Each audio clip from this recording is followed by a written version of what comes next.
Welcome, golf fans, pursuers of knowledge and the almighty dollar. This is your golf guru bringing you the Sony Open. This is my DFS picks and fade show. First and foremost, thank you for stopping by. Give me about 30 to 45 minutes. What I'm going to do is go through all the analysis, give you my picks at the different level, cost structures down to the 7,000 level, and you're going to get my top 15. So let's do this. Okay, so real quickly, do a little housekeeping. Been talking about prize picks, going to mention it again. If you've not got into this, great way to diversify your funds.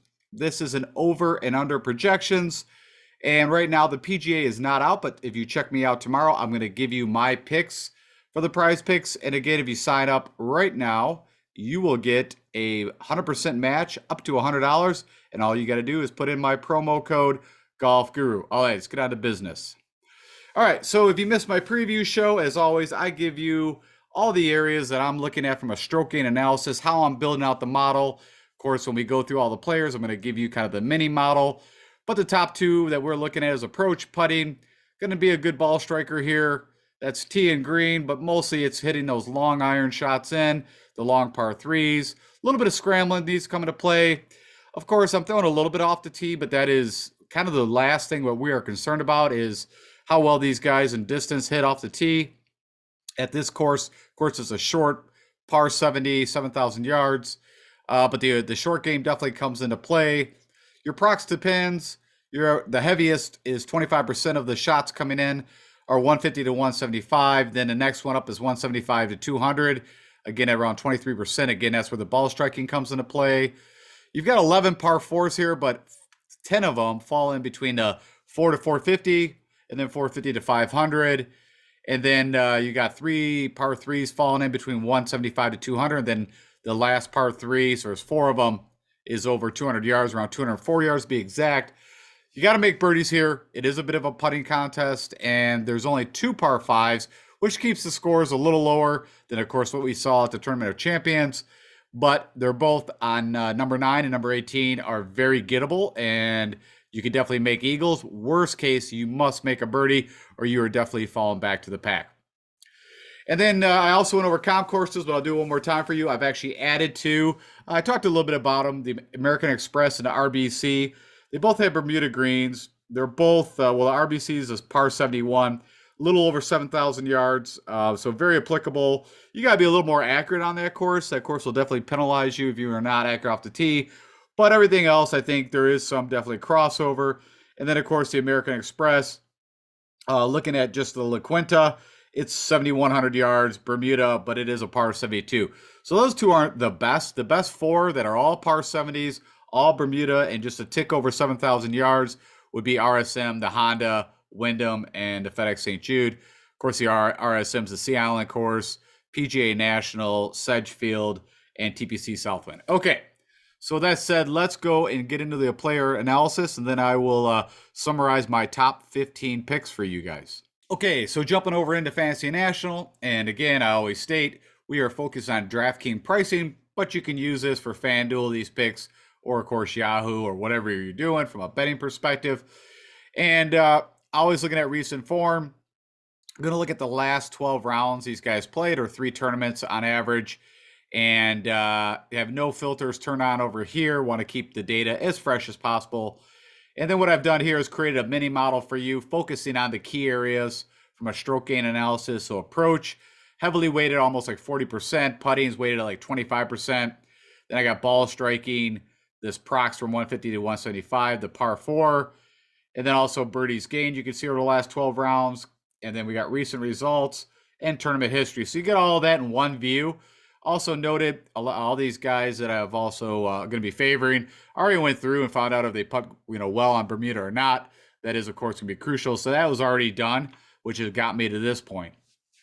Okay, so starting off at the, we'll call it the 11,000 to 10,000, the highest level range. I'm going to admit right off the bat, I'm a little top heavy, but you'll see I make up for it, skipping through quite a few of the guys in the 9,000. And the guys that I give you, of course, I want you to be able to, kind of plug and play, and you can literally make a lineup. It's a very top-heavy lineup, but you can plug my top 3 guys in, and then you're plugging in, some very low guys. But in this tournament, some of the guys at the 6,000 range very low 6,000 range, definitely could, top 25 this thing. So with that said, I just want to give you that so you're not like, hey, feels like he's picking all the guys at the top. Well, I think this is one of those things or tournaments that it is very top heavy and very bottom. I think you can kind of skip some guys in the 9,000 range, and we'll get into that. All right. So right off the bat, of course, Bryson DeChambeau has withdrawn, and there's been quite a few withdrawals. So just note to self, you'll see him in DraftKings, and I'll point them out as I see them. But the only one that's noted here at Fantasy National right now, of course, is Bryson. He had some wrist problems. I actually tweeted that out yesterday.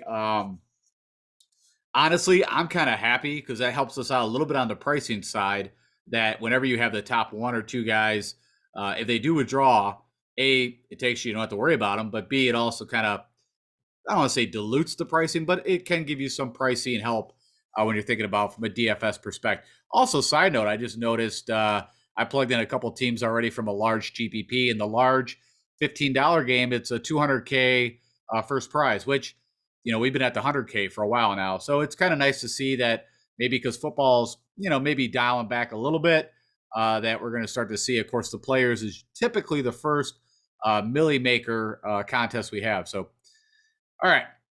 With that said, the first guy, I looked at Cameron Smith. I'm not going to lie. You guys know me. I don't typically play the guy that's the most expensive. Also, a guy that came right off a win. Now, I don't have any thought process that Cameron's going to, like he's been so busy, taking press stuff and all that. Like, he's already in Hawaii. He's won here before. He's playing super elite golf. There is no way. I tried to get off Cameron Smith, and who knows? I mean, I'm not saying every tournament or every play that I make will start with Cameron Smith, but he is definitely someone that I will be plugging into quite a few lineups that I do play. So you can see he's number one in my model for this. He's doing everything we want. I mean, I literally, if I can't come up with some kind of case or narrative on why not to play the guy, I got to put him in. And also, I'm a huge Cam Smith slappy. So, long story short, the guy, gains on Bermuda. We already know. We just saw what he can do. He's so elite with the putter. But what really kind of pushed me over the top was it wasn't all done with the putter. He gained almost 3 strokes on approach, gained 4 strokes off the tee. If it was, like Matt Jones, where, I still like him, but, a bit of it was done with the putter. And we'll go over Matt Jones when I get there. But, of course, from a comp course, he's already won here before. He's also done, well at the RSM recently. He had a 4th, and that was, just a couple months ago. Really for me, you could put Cam Smith on any course and he could do well, but he's done well at the Wyndham. He's done well at the RBC. And again, I'm looking for guys that are, if I had to rate it for me right now, it's first number one with the putter, irons, short game, and then off the tee. That's kind of the guys that I'm focusing on. So long story short, I don't think I need to sell you on Cam Smith. If you've been watching golf, the guy has been just amazing. Pretty much where he really turned it on was not the FedEx recently, but the previous FedEx Cup before that is when I got on him and used to get him, in the 7,000, 8,000 range. And it's just been, going up, and he's elite right now. And he's, I don't think he's going anywhere. DeChambeau, not to worry about him, as I mentioned. Hideki, again, it's the putter for me. There's times we can, where Hideki, and he didn't putt bad even at Tournament of Century. Let me see where he was at. Well, funny enough, he actually lost 2 strokes, but in the beginning he was making some putts. So that I have a feeling that kind of happened more on the weekend, not so much Thursday, Friday. But for the price tag, and I got to make some decisions here. I can't pick everybody up here. I'm out on Hideki. I'll be fading him. Webb Simpson is kind of back and forth, and I was a little down on Webb in 2021, but everything screams that this is the Webb Simpson course. You can see projection or he's going to be chalky. Funny enough, right now Cam's showing lower ownership, so you could build lineups, and I'll get into that with my top 3 picks. Is just you're going to be, very heavy and very low end top. But long story short, you see he's got elite tournament history here, a T4, a third, a T4, a couple, 13s. He's doing everything. He's ranked number 3 in my model. The guy is starting to come on with the putter, and let's go like just do a little dive in. Why I ended up, just having to go with Webb, um, was that, you know what? He hasn't been doing it all with the putter. I mean, he gained at the RSM almost 10 strokes on approach and actually lost strokes with the putter. And so I would have to guess for the past 2-3 months, he has to be working on his putting game. It's been a little on and off. And you could say that with the irons too. Where he was really hurting was off the tee. And typically, what we could expect out of Webb was, 280, 290 in the fairway every time. And then very elite from if he's trying to hit a par three that's, it could be, again, 280, 290. He was very good with the long woods, the long irons. He definitely made up for the lack of distance. And you can see, 295 is average distance for him.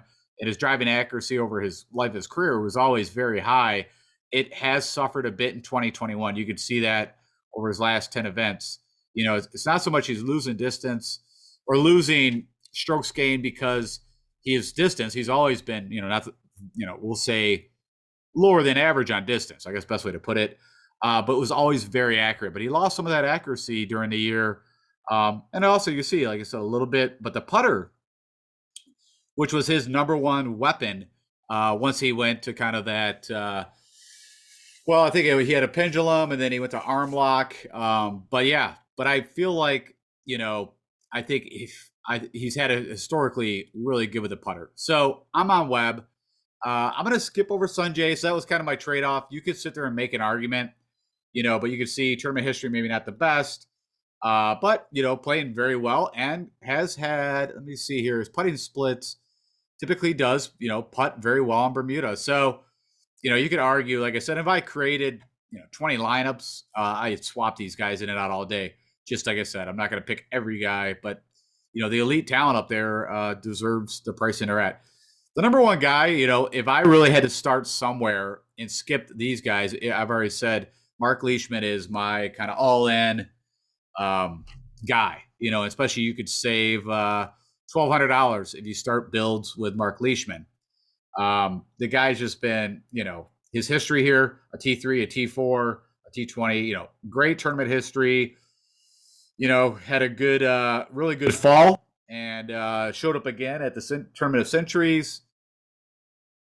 And I've said multiple times, literally, I think if you take Mark Leishman and Cam Smith, I think they have identical games. You can see also gains over life of career. Bermuda's his best surface. And out of the last 5 rounds, has gained, significant strokes with the putter. This one being specifically Shriners on Bermuda. Okay, and we click on where Leishman has done some of his best work. Trying to see if he, of course, he's won the Farmers, BMW. Really likes the Farmers, which we know. Of course, I mentioned a third at Sony. Again, a fourth at Sony. Shown up well at the Tournament of Champions that we just had. Let me click in RSM. He's never played, huh? RBC. Pretty well. It was a while ago. What about the Honda? A little while ago, he's done decent. He hasn't played there in a while. What about the Wyndham? He's never played the Wyndham. What about the Amex? Has he ever played there? Miscut the one time he played it. So yeah, I mean, I don't think I had to really build again. I mean, it's up to you guys, but I think he's an excellent play. Nah, Nah is like one of my kryptonite picks. If I don't play him, he does well. If I play him, he doesn't. So I had him in my top 5, to be honest, and then I had to make a decision between, I already had 3 top guys and just decided, you know what, you can see, missed a cut here before, then won. Not too far off also from Cam, right? Well, had a win and then a T62. So you could call that almost a miscut. But I've always said there's certain tournaments that Kevin Knott can win at. Shriners, I was shocked how well he did, honestly, at the Tournament of Champions. That course just does not fit him. This course does fit him. But you can kind of see, I'm a little shocked with this because he has been making birdies, but this is what his sand birdies gain is, been dropping off. As even taken at a tournament of champions. But like I said, I have no argument if you're going to play Nah. I just not put him in my top pool. Will I have a lineup or two with him if I make 20 lineups or something like that? Yeah, he'll be sprinkled in. Abraham Answer, I think a lot of people are high on him. I've seen a bit of touting out there, but not the greatest tournament history here. I don't think he's playing Abraham Answer golf. And what I mean by that is you can see his irons haven't been as sharp as they used to be. He's not making the putts he usually does. So I'm out on Abe now. Literally, all these guys, it seems like they could flick a switch and just go out and this course fits him. And this is a place he could win at, right? His win was at TPC Southwind, right? So the FedEx, let's see here. Yeah. So where he went out, gained 4 strokes on approach. He gained 3 on the putter. But you can see, it's been kind of hot or cold with the putter. And he's been kind of on, off, on. So, I mean, this could be it. I'm not going to say that he couldn't do something again. Will I sprinkle him in some lineups? Yeah, but he won't be in my main core builds. Corey Connors was also almost in my top 5. He's a little bit like Nah for me, where if I don't play him, he just, goes in fuego. When I do play him in spots where I think it fits, he doesn't. You can see good tournament history here, a 3rd, a 12th. He has been putting better on Bermuda. But again, he's not going to be my core plays, my core picks. We can also plug in. Let's just see where Corey Connors for you guys. You can see, had that one good, putting, but, and then lost. It's amazing. Lost terrible on the irons where he's typically, very good on the approach. And it's the putter he suffers, and then it flipped on him. But, of course, he's got his win on Valero. That's Bermuda. Sanderson Farms. That's Bermuda. Arnold Palmer. That's Bermuda. So where he's done damage with the putter. So like I said, that's why he was almost in my top. He does everything I want. And again, we'll sprinkle him in, but he's not going to be in my main builds. But have no argument for playing Corey Connors. Harris English, no. I think he's still just fighting it. And we saw it again at the Tournament of Champions. You can see everything here not looking good. I'm not going to talk more about that. You can see Taylor Gooch actually comes up second in my model. And the only reason why I'm off on Gooch for 9,100 is the putter. He didn't have a bad showing. Of course, I picked him at Tournament of Champions, but, I like him for more of the tougher courses, even though he just literally won the RSM, which just bit me in the rear. So, maybe I should change my thought process. I mean, he's done well at the Amex. Of course, he won RSM. I guess the reasoning, the truth of the matter is, again, for you guys, I can't, just keep picking all the top guys. So because I went with Webb, I'm out on Gooch as in my main core builds, but there's no reason, again, why you can't sprinkle them in. Like I said, I'm kind of skipping through the 9s. I like a lot of the guys that are in the 8s and 7s. So Kisner, for me, I think that was a flash in the pan at the Tournament of Champions. I think, if I remember right, he did it all pretty much with the putter, but let me just verify that. Yeah, so of course lost off the tee, but that's just distance, so I don't have a big hang up. I mean, he did gain with the irons and he gained with the putter, but you can see, man, I mean, maybe I'm still kind of stuck in this, what he's done over the last 6 tournaments, kind of terrified that could come back, and for that price tag, and I also think he's going to be kind of chalky because of what people just saw him do. So I'm out on Kiz. Billy Ho, typically good on Bermuda, but he's not doing the things that I want. What's he done here in the past? He had a T7 last year, so again, could do well here. Kokrak for that price tag, I just, he's just so off right now. And again, that Houston Open win, man, I felt like that just came out of nowhere for how he was playing. I mean, and he had just, an incredible Sunday, if I remember correctly. So the putting, don't let that kind of fool you. Again, that's over 24 rounds. I think his putter's kind of fallen a bit back. Of course, he's terrible out of sand. So short game. But yeah, you can see he lost 5 strokes, and that was, he just went in for Wago. So if he doesn't gain 6, 7 strokes to the putter, I don't think he's really live. You can see he's kind of been off and on. That's what makes me nervous. So he lost off the tee, he lost on approach. He lost everywhere. And so now could he flip a switch? Funny enough, I think I told you guys last year, round one, he actually shot a 62 and was your or tied for the first round lead, and then just kind of fell back to the pack.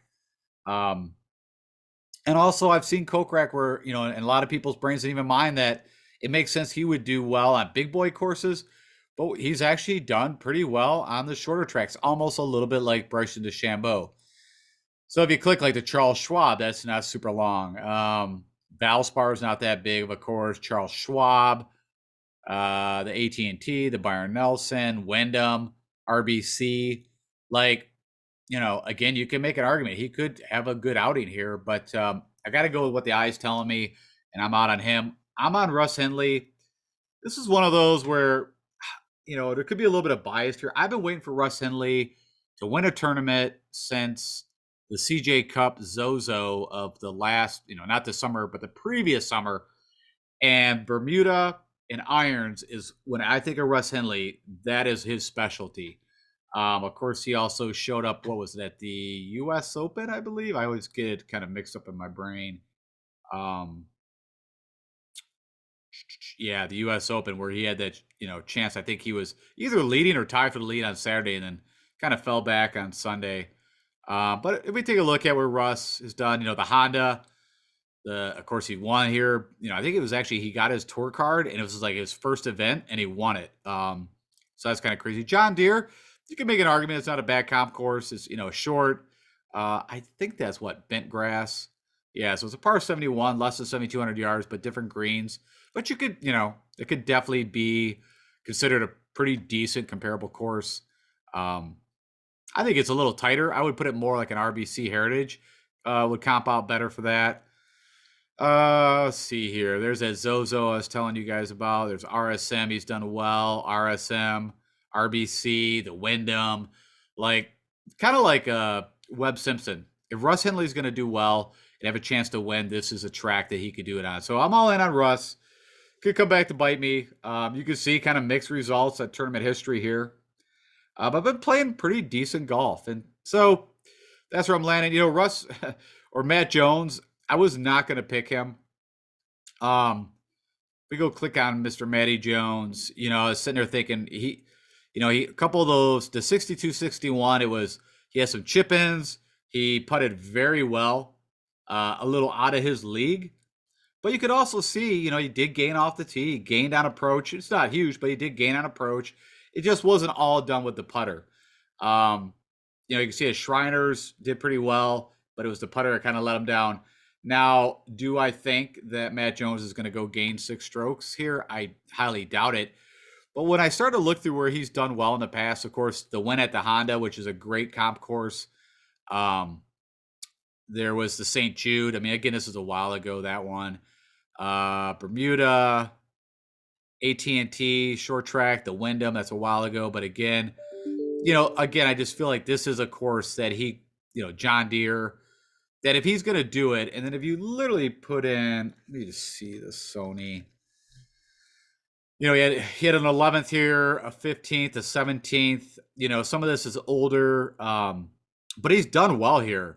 So it's hard. I mean, the price bump at 8,400, you could definitely make an argument for fading him. And I was honestly leaning that way. I mean, he was miscut before this and the RSM, but he's in Florida. I don't see any reason why he can't bring that game here that he just showed. And you can make arguments for him that this course should set up better for him. So I'm in on Matt Jones. Matt McNeely, the only argument, again, this course kind of fits him, but I am a firm believer that this guy strikes better on POA. He's born in California, raised on POA. You can see, but, the Houston Open at T19, Mayakoba, the kind of Bermuda surfaces there. You can make an argument for Matt McNeely. I mean, I will probably do some swap outs, I'll be honest, on a large GPP where, again, if I'm multi-building, maybe it's Matt plugged in instead of Matt.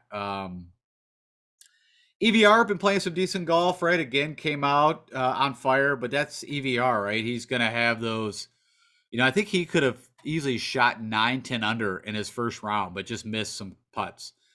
So that's why I'm out, just the volatility of putter. But again, you can make an argument for. I'm going with Seamus Power. I mean, the guy's just been steady. He gains on Bermuda.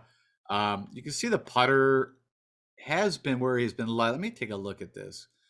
So over his career, he does gain on Bermuda. And yeah, you can see, before that, right, he had some really nice putting outings. And then the putter kind of faded a little. And even at the Century Tournaments, if he could have made a few more putts, but I still feel solid. But just he's got that overall game for 8,100. I'm putting him in, and he's going to be one of my top plays. We don't have a ton of probably course history with him. Let's just take a look where he's done his. Of course, he won the Barbasol. Good showing at the RSM recently. Corrales, we could say a coastal course. RBC's done well. Like I said, John Deere, you could say, is a pretty decent one. It's not my top comparable courses. The Amex shows up. St. Jude. So we do got some, I always kind of forget that Seamus has been around a little longer than just was kind of hanging on the lower rung, but he's kind of popped up there now. Again, not excited about the price tag, but also this field, right now he's playing some elite golf. And if you go on recent results, but if you go on tournament history, which I forgot about this, he's missed a cut here twice, so you can make an argument on that. Charles Howell, just purely on, he's played this course a ton. So let's just go take a look here. CH3, and he gains on Bermuda. We just go plug into Sony. I think he's played here like 20 times, seriously. Yeah, I mean, look at this. Since 03, he's got ridiculous course history here. I'm trying to see, has he ever missed a cut? He's never missed a cut.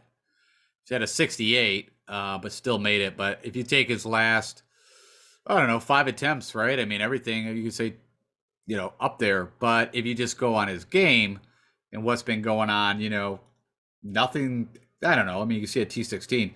Not a bad play. 8,000 just, it stings to pay 8,000. But, you can say that for Seamus Power. So, again, you could flop those guys out. I mean, I just not going to be my core plays. Again, well, I might plug in a CH3 here or there. Maybe bet. Might want to bet that guy. I have to look at his odds. I did not bet him yet, but maybe it's a bet kind of play for me. Cam Davis, let's just take a look at him. I was actually, I mean, the course fit him, right? I mean, Cam Davis took advantage of what he can do off the tee and his ball striking. You can see that here, gained 2 strokes. Approach was just neutral.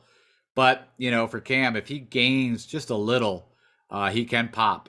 But this course for me just does not, let's see here. Yeah, he's played it at 31, a T9, and a miscut. So it's kind of a mixed bag. But I'm going to be out on Cam Davis.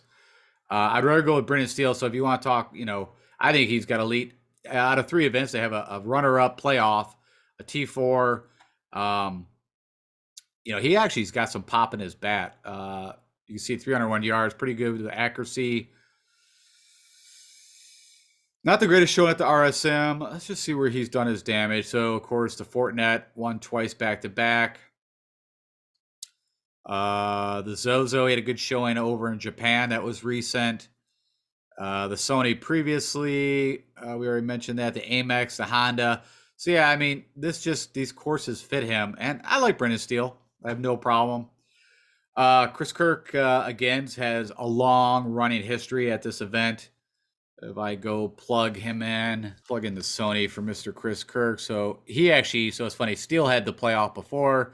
I believe Chris Kirk, I don't know if it was a playoff or he just came in second, but he's also had a couple miscuts and then a 10th, a couple miscuts, a second, a 5th, so it could go either way with him. And it's typically the putter, right? That's where his issues can happen.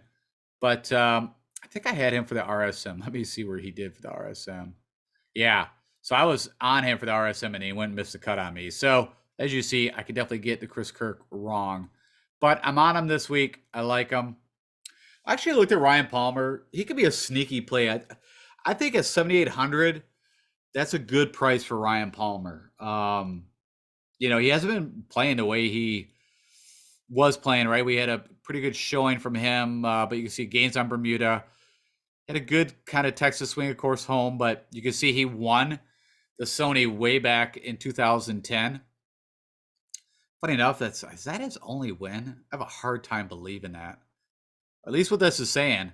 He had a good showing at the Farmers here to kick off the 2021 season. It's done well at the Farmers. It's done well at the Honda, the Amex, the St. Jude. I might have to look. I think he's like 70 or 80 to 1 to bet.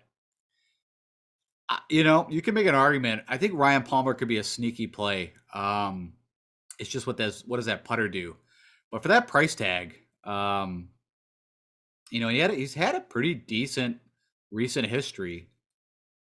I don't know. Like I said, kind of funny enough. Like I said, I looked at him, but I went to Bezadenhout just because, funny enough, he had this miscut at the Houston. But when I think of Bezadenhout, right, I was on him for the Bermuda, and he ended up just barely making a cut. It was very disappointing. But again, this is a course. So when a guy can gains almost a stroke on the field on Bermuda, I really believe that is huge. I mean, I really believe the putter is really going to shine here. If he can do this, this approach that he was doing and pair that with a putter that gains 3-4 strokes, I think he can win this thing. His short time, of course. So he had a good showing at the Arnold, Bermuda, Mayakoba, RBC. That's kind of I mean, it's not bad, but it's not what I'd hope for him. Again, the RBC. Yeah, of course, not too long from the European Tour.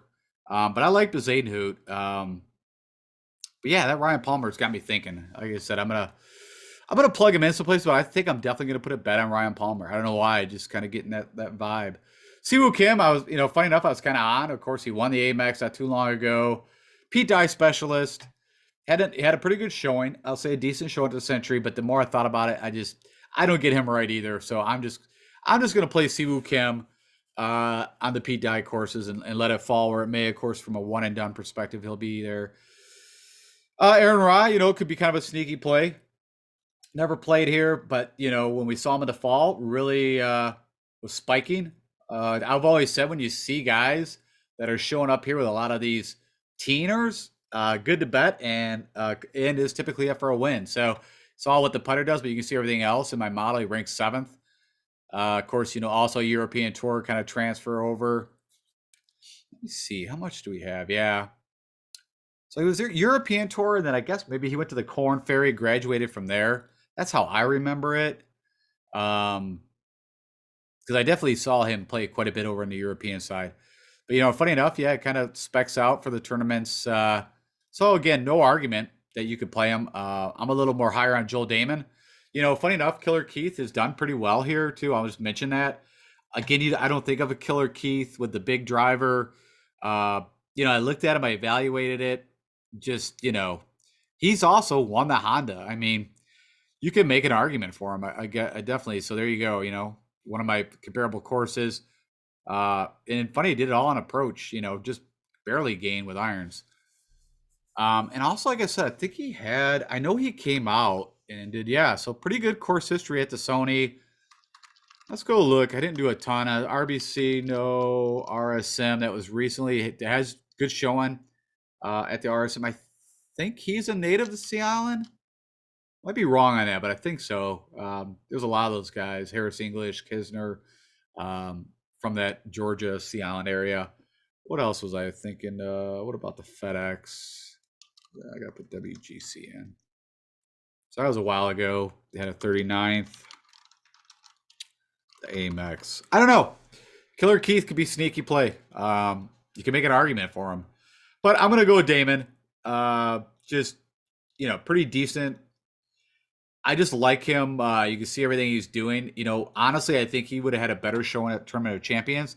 The putter kind of let him down. I mean, I personally watched him miss. I think it was on 18. He hit for birdie like a 3-footer. I'm hoping that kind of gets back to this right here, where he was gaining with the putter. Of course, at the RSM, but lost to the irons, but gained. Was pretty solid tee to green. We'll say just didn't do what he needed to do with the putter. So thinking that could turn around. Let's just click on. Of course, he won Corrales. Was his first win not too long ago. I mean, it was back in March. It doesn't seem like that long ago. Done well at the John Deere. We already talked about that. OHL. Arnold Palmer. That's Bermuda. Shriners, you got to go low. RBC. So yeah, I mean, I'm on Joel Damon. I think he could be good. Tom Hoagie, man, the guy can be elite tee to green. You can see number one with the irons, it's the putter. Let's go look at Hoagie real quick. Bermuda's his best worst surface. So you can see, lose 4 strokes, that's Bermuda. Lost 4 strokes, almost 5, that's Bermuda. But the RSM, finally gained, and the irons, and that's the combo, man. Irons and putting. Shriners, it worked out, did well. I like Hoagie honestly for a showdown play. That guy can go low, and then the next day he can shoot 1 or 2 over. Like Todd, if he was playing the way he typically, was playing in 2021 beginning, this is a perfect fit for him. But he hasn't been where he has been. So I'm off on him. No thank you to Harmon, Kuchar, Reevy. Reevy's actually withdrawn. I'm trying to think if there's any other guys that I recognize that did withdraw in this. But yeah, he's a WD. I already told you guys, if you watch my preview show, I'm all over Adam Long. Well, I skipped a guy. So Denny McCarthy, let's talk about him. Been playing great golf. I smashed on his bet. I think it's 80-1. Who knows? When all the signs tell me that this is the guy, either it's nice when it comes together, and it has happened. Like I think Lucas Glover at the John Deere. Even when I picked Cam Smith, like this is kind of like one of those. Him and Adam Long, I just really feel like could do it. But things happen, man. It's golf. But you can see, gains. I don't know. I'll put that as almost a full stroke on the field on Bermuda. I mean, we all know he's an elite putter, but he has been. His last time out, he did gain with the irons. We'll call that almost broke neutral at the Houston Open. Mayakoba, we just don't have the stroke gain data. I would guess he had to gain some with the putter there. He has Sanderson Farm, so he's had a lot of good recent showings. So if he can just, you can see where his last 5 tournaments, he's gained with, all the way across the board. I think it's a good price. That's, 7,400. Just don't let me down. But I like him a lot. Keegan, just no, tougher course. I'll play Keegan. I don't know enough about Takami Kananya. I'm not going to pretend like I do, but Adam Long, though, I do know. And again, just like Denny McCarthy, I'm all over him. Been playing elite golf. You watched my show yesterday. I kind of did a whole thing on Adam Long. But I'll just give you the highlights. Great recent form. He does gain on Bermuda over his life of the career. You can see the putter has been elite, and that's been on Bermuda. The Fortinet, I think, is bent. But yeah, and for whatever it is, also what I showed is when he plays these, I call them vacation or island kind of venues. Well, I'll show you guys because might not have saw yesterday, where he's done his best damage. So of course the Amex too, which is a good comparable course, but OHL twice he's almost won. Corrales he's done well. Trying to see RSM, which is again one of the comp courses. There's John Deere. So this is a course, he's not super long, but I think he's a really good ball striker. I really do. Like I said, I've seen him do some things where I've seen him go sideways too. I mean, hence why he's priced, typically if it's a really strong field, he's gonna be in the 6,000. So be nice. I think he's 100-1. I bet him at, and definitely gonna be playing him. Troy Merritt is a withdraw. Saw that. And then of course Patty Desire, my broke back pick. Of course, maybe his only win, but has won here back in 2018. He's had a good tournament history here, a T7, a T13 out of the 5 times. Of course, he's got a couple miscuts. We see here, what else did I like? Of course, just elite with the putter. It's the irons that have fallen off, right? So he had a really good showing back here at Texas, right? The Byron Nelson, Charles Schwab, and then just kind of fell apart. Decent outing at the John Deere. Is that all done with the putter? No. Kind of funny enough, it was off the tee, which I'm more nervous with him off the tee. The irons I've seen, you see here, it's like, we'll call that neutral with the irons. He had a spike at the Northern Trust, Rocket Mortgage. If he could somehow, if he does this and what he can do with a putter, game over. So again, 100-1 bet. Don't let the red all fool you. I mean, He could be a great play here. Emiliano Grillo, for a while there, I was on him, but I just can't stomach the putter. Not too far off from the Siwoo Kim. Taylor Pendrith is actually an interesting play. The guy, it's kind of funny. I've always said if you're elite with the driver and the putter, that could be a deadly combination. Now, of course, you need irons, but you can see everything that we know. He hits the ball what 320. I mean, one of the longer guys on tour, and is also a good putter. And that's Bermuda. Let's see here. That's Bermuda. It's the irons. Funny enough, he did gain it to RSM, but funny enough, didn't do what he needed to do off the tee, which he still gained. I mean, funny enough, he didn't actually do better. But yeah, long story short, I like him from a showdown play. I don't know where he's at from a betting perspective. Might not even be a bad bet. But yeah, and Lucas Herbert, I don't know why, but he's also withdrawn, even though he was over in Hawaii. So maybe some kind of injury came out or something. Of course, he almost ended up dead last. But instead, I think that was Kokrak who ended up dead last. Yep, that's it. And Garrick Hago is also a draw, which that's kind of a bummer. So I don't know why some of these guys, maybe they're just like, you know what, gonna enjoy the vacation while they're there and not worry about golf. I don't know. All right, let's go summarize my picks for you guys and get you out of here. Okay, so to wrap this thing up, my favorite Fab Five guys. So these are the guys that I'll be using the most, the heaviest. And like I said, you can actually make a build. I've done it with the first three guys. Number one, Cam Smith. Now, this could come back as in like if he goes sideways, I think he wasn't gonna be super chalky. But yeah, I don't know. You can hear there's a little reservation in my voice but there's no way I can't play him. Everything tells me that he should do well here. He's won here in the past. He's in just ridiculous form. And it's like I said, I don't think he can't not handle having a win. It's not like he's not won before. So with that said, I'm in on Cam. Webb Simpson, hey, get your putter back. Hit some more fairways, get your putter back. You can win this thing. This is your type of course. So I'm all over Webb, of course, Leishman. So those top three, like I said, it's top three heavy. Actually, you plug those guys in DraftKings, you have 6,100 left. And funny enough, there is a lot of guys at 6,100 that will make the cut. And I'll talk about those guys tomorrow, but also could end up, like I said, top 25. So, but then I go down to the eights, so you got Matty Jones, of course, coming off like a heater, has won the Honda, no reason why he can't do this. And then Russ Henley, irons, putting on Bermuda could be your winner. Any of these guys up here, like I said, Mark Leishman is my favorite to win this thing. But, you can't build this lineup, but you can definitely mix and rotate or take the top three guys and sprinkle in some guys at the lower. And then to kind of build out my next five that would be Joel Damon, coastal guy, right? One at Corrales. Just need that putter to work for him. Brendan Steele, top two, a runner-up or a playoff here. And then, what was it, fifth place last year. Just do the same thing you've done. Chris Kirk, it's, again, putter. The guy is, played this course a ton. Also has done very well here. I like this fit for him. Now, again, I liked him at RSM, and then he went out. Of course, it's on his hat, and missed the cut for me.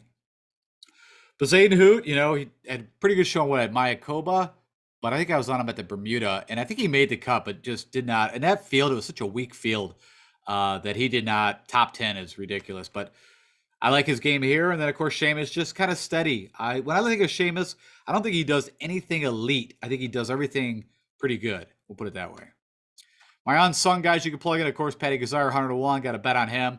Definitely like him. You got Denny McCarthy. High on both those guys. Again, I think he's 80-1. Adam Long, 100-1. I like him. I mean, actually, I'm going to build some builds where it's these guys and then plug in, a couple of those top guys. Alex Smalley, which I don't know if I talked about him. I apologize if I didn't. He's been playing really well. He's a Corn Ferry guy. I think he was on a heater. I think he missed the cut at something recent. But other than that, the guy's been just smoking hot. So I like Alex Smalley. It's kind of my unique one out. And then, I apologize. I missed these two guys at the bottom. But long story short, Adam Schenk, he's been nipping to have a win. He gains on Bermuda. Solid game tee to green. And these guys are both in the 7,000, low 7,000 range. So with these guys, all that you can build some really nice lineups. Hopefully they all come through. And with that said, that will do it for me. Hey guys, do me the favor. If you like what I'm doing, click that like button, share with anybody else. Again, I am I don't know. I got a couple more subscribers. I'm like 28.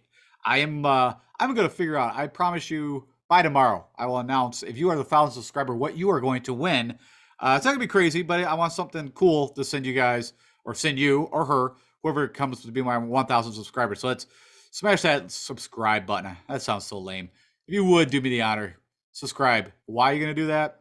You're going to get 3 shows a week from me, no commercials, straight to the point, give you the best analysis that I can provide you guys. And hit me up on YouTube comments if you have any questions. I am going to do one and done tomorrow. I told you guys I am in that Mayo Cup. If you have not, I think there's still some spots. It's a fun thing, a little different. But anything else, follow me on the Twitter sphere at DFS Golf Guru. All right. Best of luck to us. I'll be out tomorrow with ownership projections, my favorite 6,000 plays. So I picked 5 guys down there, and weather and everything you needed before the lock. All right, guys. Talk to you later. Have a great day.